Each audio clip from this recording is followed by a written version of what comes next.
9 de la mañana, 44 minutos. Momento de darle la bienvenida al presidente del Frente Amplio, Fernando Pereira. Bienvenido, ¿cómo le va? Muchas gracias, muy bien, por suerte.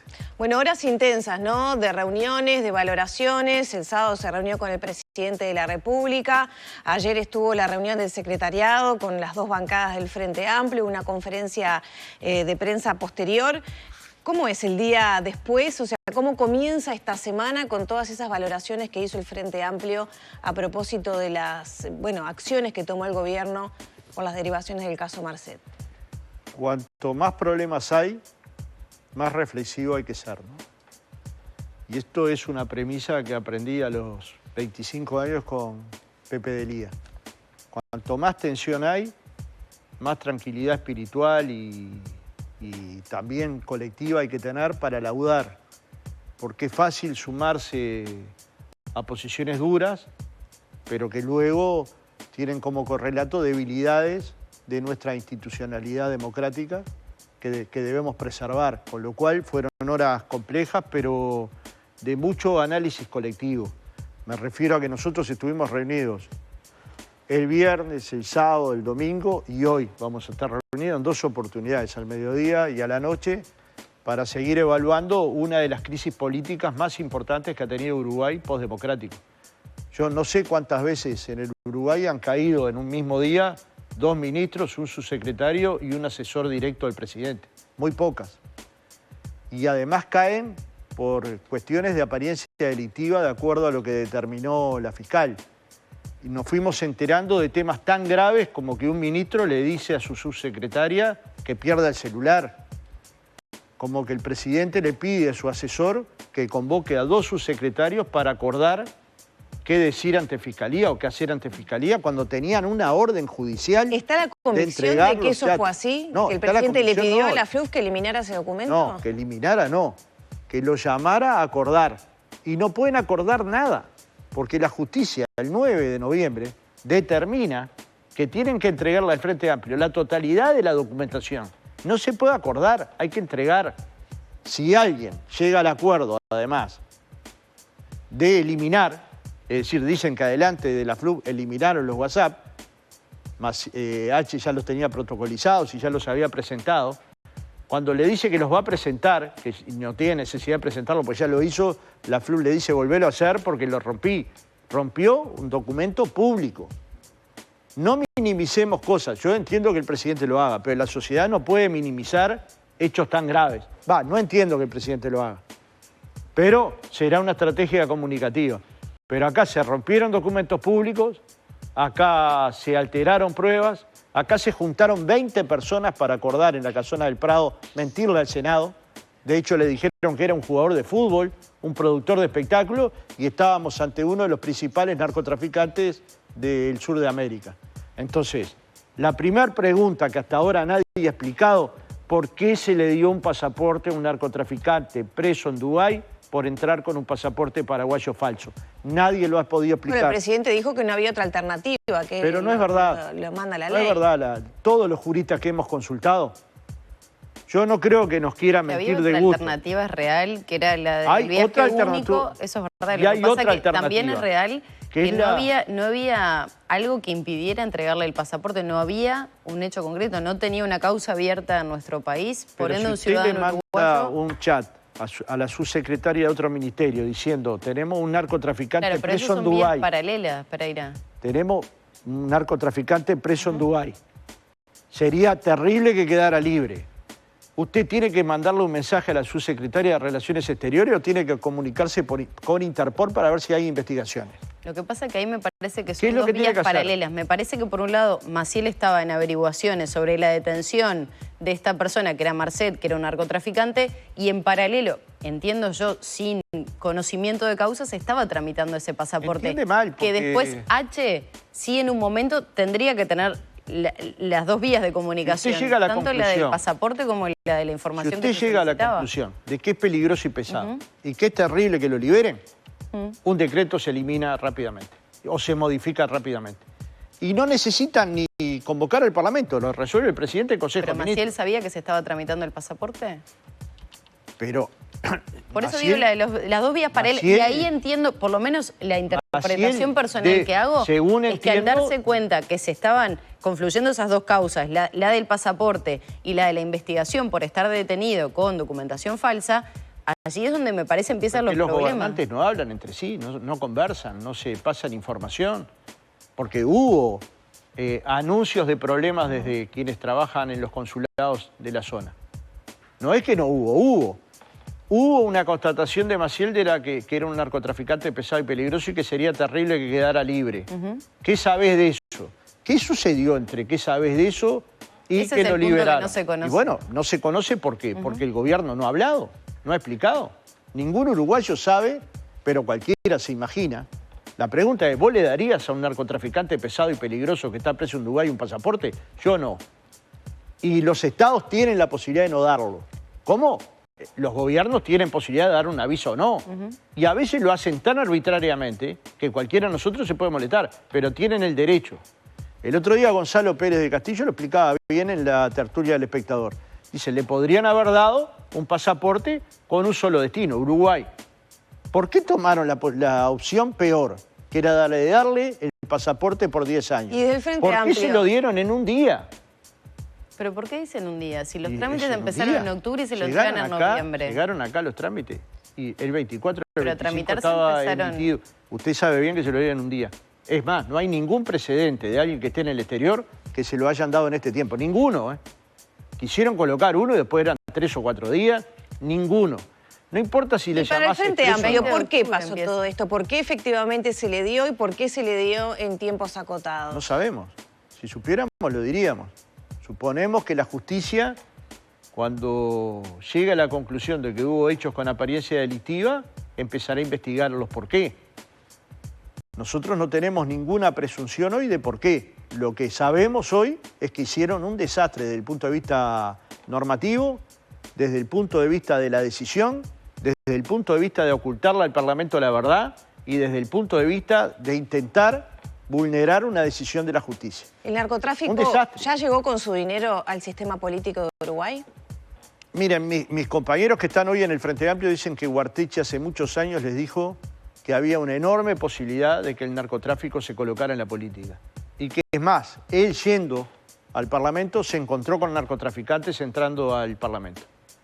Y advirtió a los parlamentarios, con lo cual no hay excusa, ninguna excusa para que en el Parlamento no se vote una ley de... ¿Entró al Parlamento así como...? Sí, entró al Parlamento. Eso fue lo que le dijo Ugarteche. No lo tengo, no lo tengo y no tengo... ¿Por qué iban a reunirse?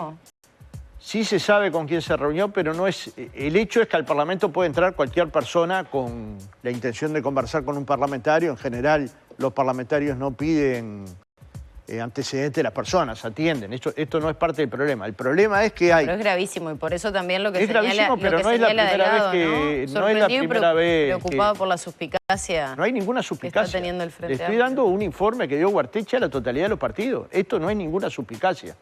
Luego, hace 6 años que se está evaluando una ley de financiamiento de los partidos políticos, precisamente para que no pueda entrar dinero del narcotráfico a la política, y no la vota el Partido Nacional, no propone un proyecto alternativo. Lo ha hecho el Partido Colorado, lo ha hecho el Partido Independiente. Miren, si acá no hay ley de partidos políticos, el financiamiento por parte del narcotráfico va a llegar más tarde o más temprano. Yo pienso que este es un caso de financiamiento al narcotráfico, no lo pienso, si no lo diría. Pero que dejó claro que es fácil penetrar a la política, dejó claro. Lo dejó claro. Hubo manejos. El senador Da Silva dicen que es porque Balvis le ganó a todo el gobierno. Entonces, si un abogado le gana a todo el gobierno, muestra la debilidad del gobierno, ¿no? Entonces, del Frente Amplio, ¿qué acciones se pretenden tomar a partir de ahora? Que se vote la ley de financiamiento de los partidos políticos, que se fortalezca la JUTEP, que se fortalezcan los controles del gasto del dinero de los partidos políticos, que se genere mayor normativa y de mejor calidad para que no haya lavado de activos. Ustedes estuvieron presentes cuando quien vino al Uruguay, experto en el tema de lavado de activos, le dijo que le sorprendía que en un país que todo el mundo manejaba que había acopio de drogas no hubiera lavado de activos. 0 procesados por lavado de activos. Entonces, hay que tomar medidas que garanticen transparencia. La JUTEP, la presidencia de la JUTEP dice que casi no pueden ver declaraciones juradas, analizarlas. y con eso vamos a garantizar transparencia. Entonces, quien no da presupuesto, quien no genera condiciones, quien no vota la ley de los partidos políticos, se va a tener que responsabilizar ante la ciudadanía cuando lleguemos a instancias donde efectivamente el narcotráfico se haya metido. Domenech de Cabildo Abierto dijo que están dispuestos a acompañar. Pero Domenech sí, le estoy diciendo con nombre y apellido, Partido Nacional. El Partido Nacional tiene la responsabilidad política como partido de gobierno, como uno de los partidos de gobierno, de construir los consensos para votar una ley de financiamiento. Tiene la responsabilidad del fortalecimiento de la JUTEP. Tiene la responsabilidad de colocar votos para generar mejores normas de transparencia vinculadas al lavado de activos. Lo va a hacer y yo no lo sé, yo dirijo al Frente Amplio. Pero esto no es un ataque. Todos nos damos cuenta que estamos ante un riesgo. Yo me doy cuenta, pero ustedes no se dan cuenta que estamos ante un riesgo. En toda América Latina no se estuvo ante ese riesgo, es más, no se tuvo diputados que eran parte del narcotráfico. No vimos a Escobar candidateándose. ¿Qué vamos a esperar? ¿Llegar a una circunstancia de ese tipo para tomar medidas? Si yo creyera que el gobierno es un gobierno que tiene financiamiento narco, lo diría. No lo creo. Pero lo que creo es que un día nos va a pasar por subestimar las dificultades que tenemos. Y hay que tomar decisiones para que las campañas sean más baratas, para que las campañas tengan financiamiento público y tomar todas las decisiones que estén al alcance del partido político para que un sector poderoso, desde el punto de vista económico, como es el narcotráfico, no se meta en la política. Porque el día que se meta en la política, o en la justicia, o en cualquiera de los poderes, entonces empieza una declive increíble. ¿Queda conforme con las medidas que adopta el presidente? Nosotros le pedimos que destituyera, porque si hay hechos de apariencia delictiva, si hay hechos que a todas luces son negativos para la imagen del país y para la imagen del presidente, que un ministro pida desaparecer un celular, no tengo que explicarlo. Que alguien del gobierno rompa un acta notarial, no tengo que explicarlo. Debía haber destituido. Pero sacó del cargo, o sea, le presentaron renuncia, les pidió la renuncia, nunca sabremos, pero algo es incongruente. Si usted dice no cometieron ilegalidades y estoy conforme con su gestión, no les acepta la renuncia. Y si les acepta la renuncia es porque cometieron irregularidades o no está de acuerdo con su gestión.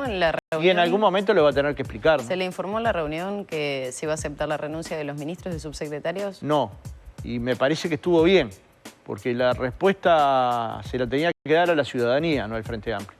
Con el Frente Amplio teníamos que conversar sobre cómo salir de una crisis política. ¿Y se abordó Nosotros eso? Abordamos algunos de los temas con los que estamos preocupados. Estamos preocupados con la presión indebida que se ejerce sobre los fiscales, sobre la Fiscalía General, sobre no darle estabilidad al fiscal general de la Nación. Estamos preocupados porque esas actitudes configuran presiones indebidas sobre un poder o sobre una parte del sistema de justicia que tiene que trabajar con tranquilidad. Y en este país hoy los fiscales no trabajan con tranquilidad. Usted hable con cualquier fiscal y va a saber que no trabajan con tranquilidad. Y no pueden trabajar con la presión que sobre causas que están abiertas opinen el presidente, opine el ministro del Interior, porque eso no está bien en ningún país del mundo. ¿Se equivocó en decir que no había ilegalidades? Bueno, en el caso Penades, dijo, yo lo miré a los ojos, le creí y entonces lo va a demostrar en la justicia. Se lo pregunto por la reunión y en este caso, se convocó en el decir que no hay ilegalidades es prejuzgar, porque si una fiscalía va a tomar el caso para ver si hay hechos de apariencia delictiva, que puede haberlos, tiene que esperar a que la fiscalía laude si los hubo o no. Porque luego que lauda la justicia, laudó, pero lauda con una presión de saber que el presidente cree que no hubo ilegalidades. ¿Qué otra duda? Y la mayoría de nosotros creemos que hubo enormes irregularidades. Si eso se configura en delito, tampoco somos nosotros quienes vamos a laudar. Es el sistema de justicia. ¿Con qué otra duda se queda el Frente Amplio después de las explicaciones del presidente? Bueno, no tenemos certezas. Yo todavía sigo sin entender una explicación clara de por qué le dimos el pasaporte. No la tengo. Creo que nadie la ha dado. Y en algún momento la tendrán que dar, porque ya como ven tenía varias alternativas. ¿Eso igual está a nivel de la Fiscalía? No, la Fiscalía está investigando si se le dio, la Fiscalía lo que está investigando si se le dio un pasaporte express. No sé si estaba bien darlo o no. Está investigando una cosa diferente. Puede parecer un matiz, pero no es un matiz. Luego ustedes pueden traer especialistas jurídicos acá al programa. Bueno, Gonzalo Pérez del Castillo claramente no es un frente amplista. Y él mismo preguntarle por qué el gobierno tenía otras opciones. Pero hay catedráticos que pueden decirle por qué el gobierno tenía otras opciones y tomó la peor. Eso nadie lo sabe. No sabemos por qué la FLUP se le dio ese poder de resolver un tema entre dos ex subsecretarios. Menos sabemos por qué rompió un acta notarial. ¿Cómo accedió a ese expediente? ¿Cómo accedió a ese documento? ¿Quién se lo dio? ¿Ustedes saben? Porque para romper hay que tenerlo en la mano. Se supone que eso estaba en el Ministerio de Relaciones Exteriores. No sabemos ¿Cómo si fue llegó él al piso efectivamente 11? O no se mandó a destruir. No importa. ¿Quién exactamente con la mano rompió es lo de menos. Si yo le ordeno a usted romper el documento, lo rompí yo. ¿Me entiende? O sea, una orden de alguien de peso para romper algo, el que rompe es simplemente un actor. Pero si se lo llevaron, ¿quién se lo llevó? Y si no se lo llevaron, ¿por qué aceptaron una orden de alguien que no es jerarca? Estas cosas no las entiendo yo ni nadie. Entonces, tengo la impresión de que el presidente quiso dar por lado este tema. Y la sociedad no da por lado los temas hasta que los entiende. Y si hay algo que es oscuro, es este tema. Y es oscuro porque no se le explica a la sociedad qué fue lo que pasó. Cuáles fueron los errores que cometieron, cuáles fueron las decisiones. O sea, minimizó los hechos y le faltó modestia. Porque no puede decir el gobierno que no cometió errores porque los cometió de todos los tamaños. Porque si no cometieron errores, ¿cómo salen un mismo día 2 ministros, un secretario y el principal asesor del presidente? ¿Quién miente entonces? Y bueno, yo no lo sé. ¿El presidente miente? Yo no lo sé, si supiera lo diría, pero intento no descalificar si no sé. Al presidente le preguntamos si estuvo en la reunión y lo mismo que dijo en la conferencia nos dijo a nosotros que había pasado a saludar. ¿Cómo eso pasó en el piso 11 de Torre Ejecutiva? Nadie lo ha explicado. ¿Cómo un asesor convoca a 2 subsecretarios? Nadie lo ha explicado. Pero como ustedes saben muy bien, no se puede hacer o no se debería poder hacer. Pereira, ¿qué va a pasar con la interpelación a Heber que ya estaba resuelta? Porque hay jerarquías. Los ministros y los subsecretarios. Los ministros responden al presidente y los subsecretarios al ministro. El presidente los puede convocar a todos, pero los asesores no pueden convocar a nadie. ¿Me entiende? No es la tarea. Bueno, en el mensaje se invocaba a pedido del presidente de la República. No pueden convocar, no es la tarea, no lo pueden hacer. Si se pueden juntar a tomar un café, claro que sí. Pero acá una reunión informal. Acá se sentaron, como una reunión informal en el piso 11 de la Torre Ejecutiva. ¿Por qué no? A decidir romper un documento. ¿Usted dice que esa es una reunión informal? No, yo no digo ni digo, simplemente digo que se convocó para elaborar estrategias de lo que se dice. Explíquemelo cómo usted hace una reunión informal. Yo no soy la que explicar claramente. Pero usted me pone... La explicación que puede tener el gobierno es, bueno, el presidente sí solicitó, porque lo dijo en la conferencia, que se llamara para elaborar esa estrategia. Entonces no es informal, es formal. Es formal. Es formal. Y en una reunión formal, la FLUF no la puede dirigir. Ni puede tomar decisiones, ni puede hacer romper documentos, ni puede romper documentos, ni puede hacerle borrar a 2 subsecretarios los chats de su celular. Porque si eso puede pasar en la República, puede pasar cualquier cosa. Entonces, estos son errores graves. Le faltó modestia al presidente al decir, acá nos equivocamos.